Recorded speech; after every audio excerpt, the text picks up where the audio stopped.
we need to go there. 1 to 2 hours. I guess it depends on.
Welcome, guys. One step, guys.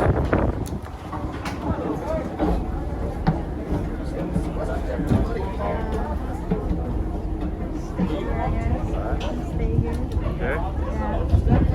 So what's the plan? We going up?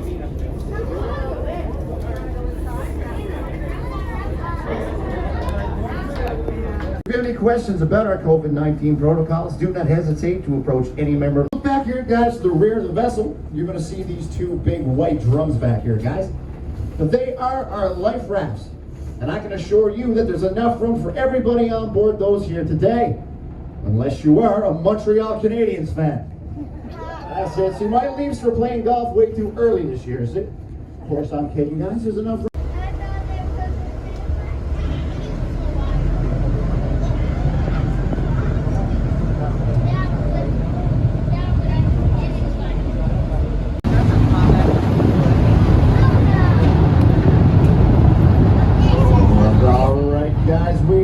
Is everybody still doing good? Guys, we're going to have some fun today. This is one of the nicest weather days we've had all summer. So whoever brought the good weather, thank you very much. Can you stick around all week? That would be great. Thank you, my friend. Thank you very much. And now, guys, before I get to the commentary and the geological features that you're seeing here in the pond, I got some housekeeping stuff to take care of. First off, let's introduce the crew. My name is KJ. I will be one of your tour guides today. We also have Greg. Everybody say hello, Greg. Greg is our veteran here at Western Brook Pond, guys. Great here. It's very important to remember, guys, that we do not stand in front of the captain's wheelhouse. We are not flagged up to see where it's going to operate this vessel. Also, guys, we do not stand on bringing it in and take up everything. That would be great.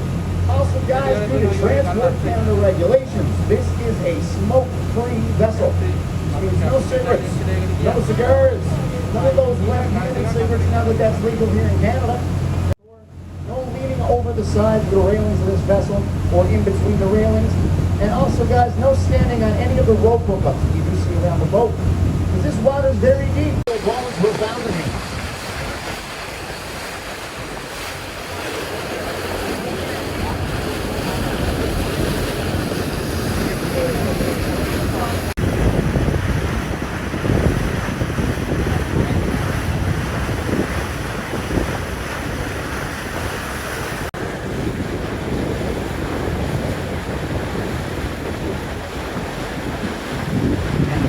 Look over here to your left.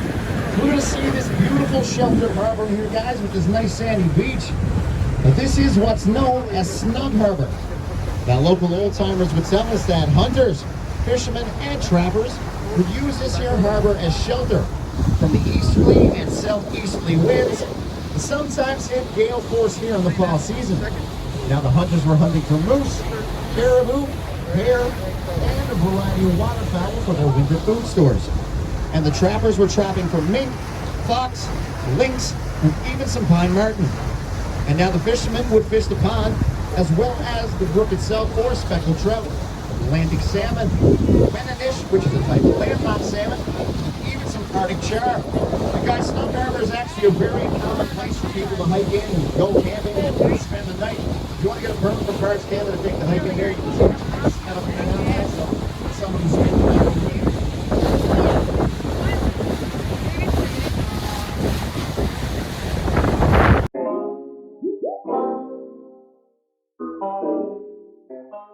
Only fresh water. Now it's clear, deep, and pristine. The deepest point in this pond is 575 feet, or 174 meters. And now to illustrate just how pure this water actually is, I'm going to tell you a short story. Now when the park staff were testing our water pumping systems back at our waiting area, they were having trouble with the tanks detecting when they were full. Therefore, they overflowed. Now at first they thought that this was a malfunctioning sensor, but what they later come to realize were the sensors are actually designed to be triggered by the electrical conductivity in the water. But because the dissolved materials or ions in this water are so low, this water actually does not conduct electricity. Now biologists would call this an ultra-oligotrophic lake. What this big word simply means is the water here is not very productive. Therefore, it doesn't support much marine life or plant life. Now, that doesn't mean we don't have any fish species here in the pond. We do have all the fish species that I mentioned back at Snug Harbor. You just won't find the volume or density that you would expect to find in a body of water this size.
Basement complex. It is because it underlies all of the rock types on the west coast and northern peninsula of Newfoundland. Now guys, these are actually the roots of an old mountain chain and part of the Canadian Shield. In a study of these mountains, geologists have learned that the roots of an old mountain chain can actually extend down into the earth, at least as deep as the height of the mountains themselves. So at one time, these mountains may very well have been as high as the Himalayas. And all that remain are these ancient uplifted roots. Now the Long Range Mountains run from Port aux Basques all the way to St. Anthony. And these are the northeastern portion of the Appalachian Mountains. As close as we do get to these cliffs, guys, there's no need to worry. We still have approximately 300 feet of water beneath our boat. I love that echo. Echo!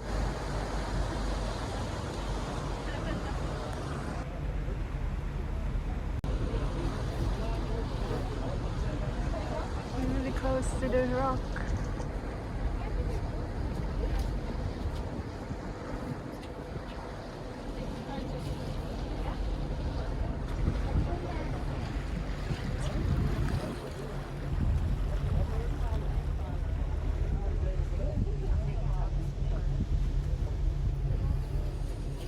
It's a waterfall.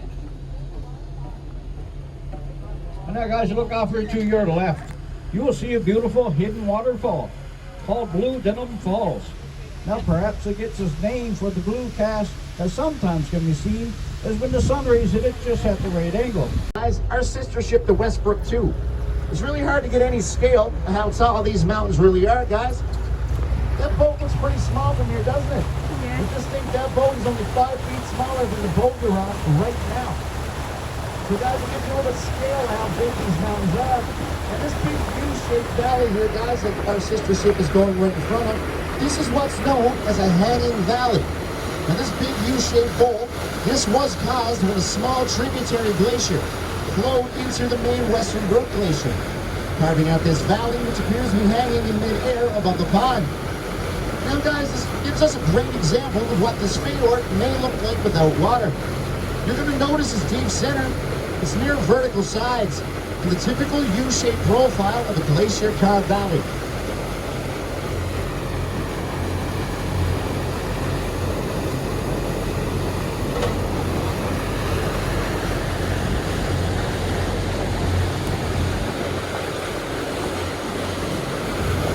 Down this valley over here to our left, then they would swim across the pond and go up this narrow channel you see over here to your right. Now this would be done in the spring of the year, but it would still be covered in snow and ice, making the track for the caribou that much easier. Once on top, there's a windswept plateau known as the Big Level. Now this is where hundreds of caribou would congregate to have their young. Now guys, we have approximately 400 caribou here in Gros Morne National Park, but that number does fluctuate because they are migratory animals. Moving one hand for the boat, we don't want anybody to trip and fall here, guys.